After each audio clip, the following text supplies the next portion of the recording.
আলহামদুলিল্লাহ আমার লক্ষ্য এখন ডিম দিয়ে দিয়েছে। মাশাআল্লাহ, আমাদের ডিমে বসে আছে। তো সবাই দোয়া করবেন। কি হয়েছে তোমার এত রাগ কেন?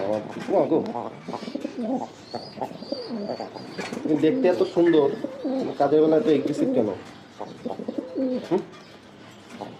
তোমাকে দেখলে কেউ বলবে যে তুমি এরকম এগ্রেসিভ? তোমার চেহারা দেখলে বলবে? আসো একটু আসো।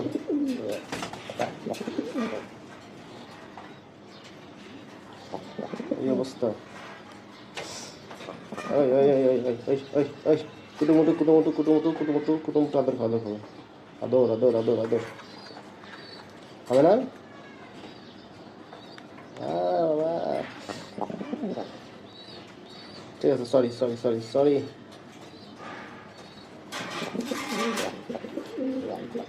এটাই প্রমাণিত হয় যে সৌন্দর্য আসল রূপ না। মানুষের ভিতরে যেমন সৌন্দর্যের ভিতরে রূপ থাকে, কবুতরের ভিতরে সৌন্দর্য রূপ থাকে। ওর রূপ দেখছেন আসল রূপ?